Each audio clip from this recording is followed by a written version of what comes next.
acknowledge all of you from all places where you've come from different countries in the world, from different county assemblies, our own colleagues from the Parliament of Kenya, for accepting this call.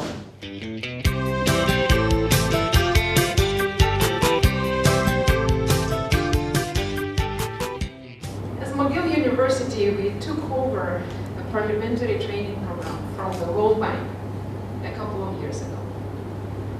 And World Bank at the time was looking for a university that would continue and would carry what they started, and that the university would run it as a truly university program.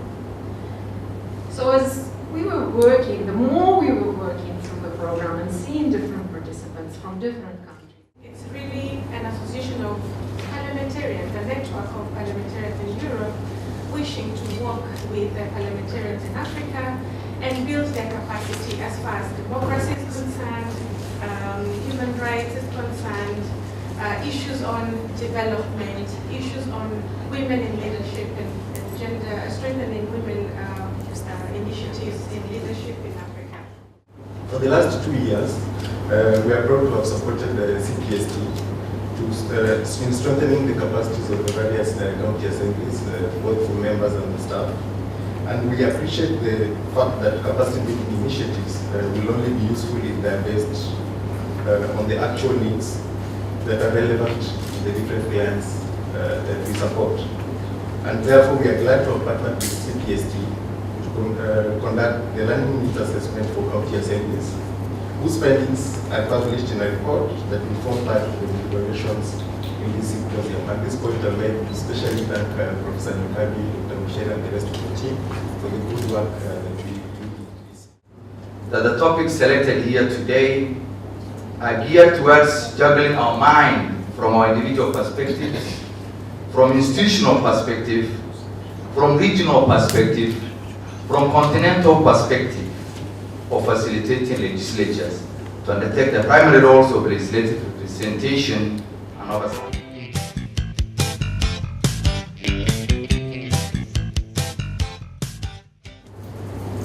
On the very onset, let me start by find the theme of this forum, which is harnessing the capabilities of parliamentary training institutes for enhanced governance in the 21st century. Very, very relevant because parliaments all over the world play a critical role in building public trust in government. This cannot be possible without empowered parliamentary training institutes. There is therefore the need to harness the necessary potential in order to be relevant to the needs of the 21st century in matters of governance.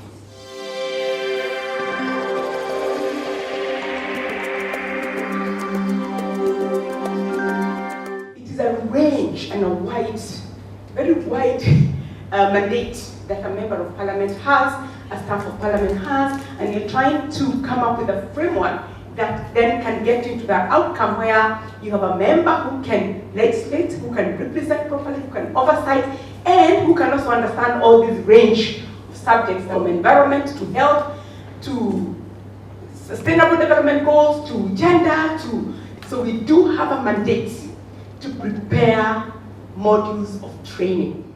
As much as the legislatures try to execute their mandate, they are there on behalf of this common mwananchi. And sometimes they find it so hard to actually ensure that the mandate that they're executing is at par, because the needs of this mwananchi could somehow be a little bit different from what they're supposed to be executing. So I don't know how they're going to assist these members of the public.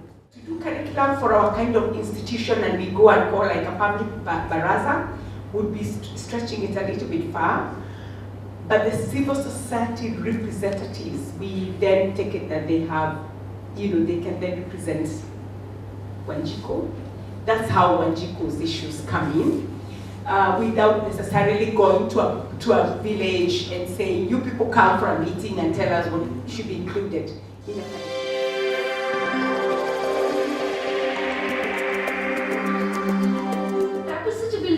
working personnel through intensive training has become an integral part of organizations.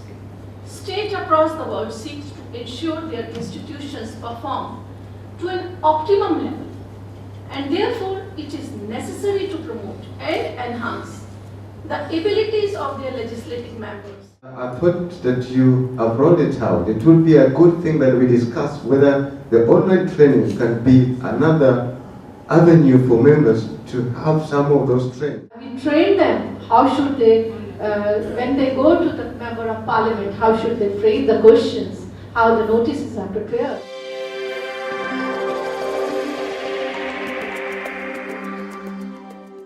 Our first responsibility is to produce, well-grounded, can I say, students who go out and can be able to become good public policy makers in all the areas of their endeavor.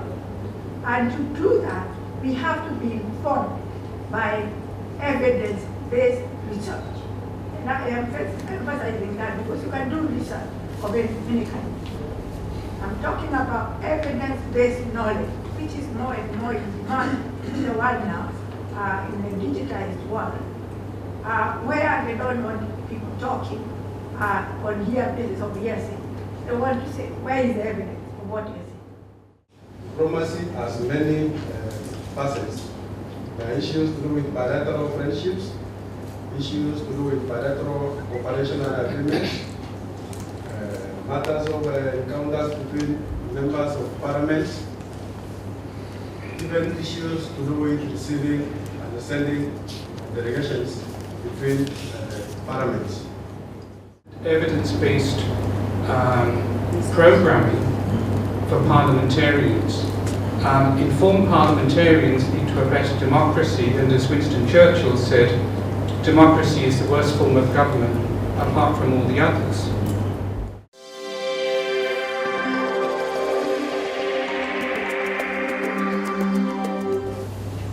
The training programs were largely reflected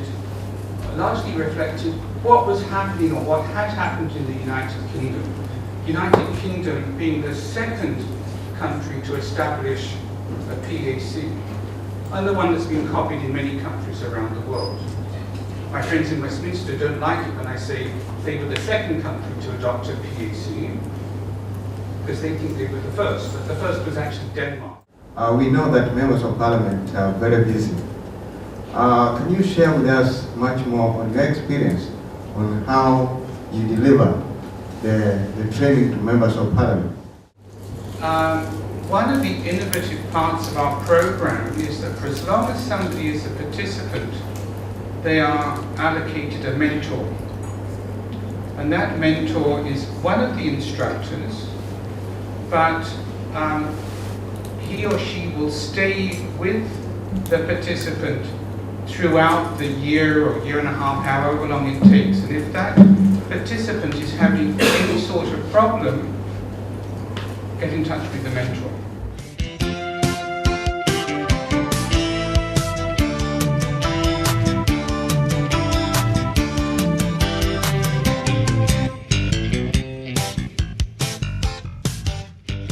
If you recall, initially there was a lot of threats to governors to be impeached, and I think that they understood their main job basically as impeachment. But nobody knew. Everybody was saying these people are illiterate, these people are this. Everybody was just saying whatever they thought to say, but we didn't quite know what was going on the ground. If all democracies will define PTIs differently, where are we heading to? In this kind of forums, ladies and gentlemen, we have to come up with a single definition of PTIs to enable us have what we call competence frameworks for working together of all the PTIs.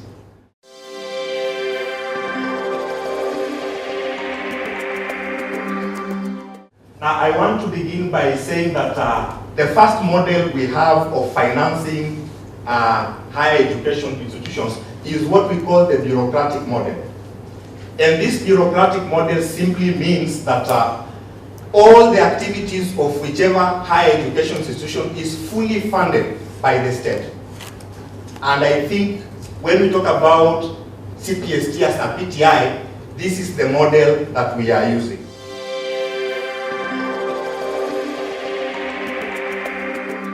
If you don't have knowledge, if you don't have exposure, if you don't have experience, if you don't have research, all this that we've been talking about since yesterday, you can't be transformed, you can't be independent. If you don't have financing from the models that have just been shared by my good Dr. Bushere, you can't have an independent parliament.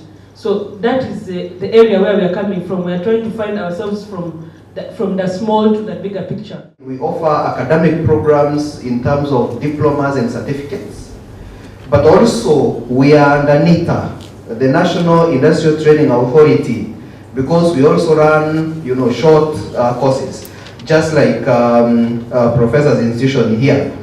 Then we also are regulated by the university senates of the universities we collaborate with in terms of those specific programs.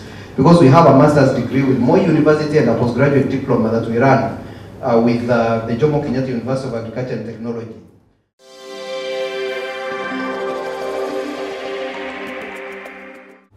According to Maldonado Torres, coloniality is also the continuation of colonial patterns of domination within the realms of knowledge, power, and being, long after the end of colonial empire.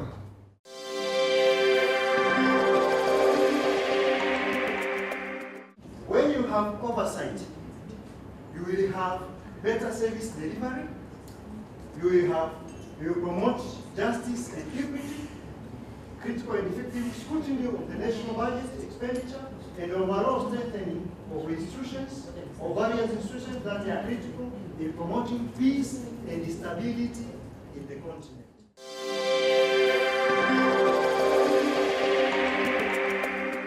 Ensure regular review of curriculum to conform to emerging trends and complexity of parliamentary work. If you don't conform to the governance systems that are brought forward by such constitutions, then you lag behind and you don't conform to the emerging issues. Honorable Chairperson, Speaker of the National Assembly and Chair of the Board, it's been quite a useful meeting. We really have been grateful, and I want to thank you for supporting cpst, supporting our dream to host this second Global Symposium of the Parliamentary Training Institutions. Our dream as of now is to host this very important institution meeting every year. I'm happy to observe to our colleagues, and I can assure you, Chair, that it has been beneficial for us. We will really support you. We want more officers to learn. When we retire, some of us also we want to come and be presenters and others in the institute, isn't it? For the good of the country and everybody else. Looking at the resolutions as well as the way forward, I think we shall make the PTIs strong the way they should be. And networking always strengthens. So this symposium, one thing I have noted it has done, it has brought all those PTIs together. You have a common goal. I wish to congratulate all of you, the participants, for sitting through the various presentations and plenary discussions.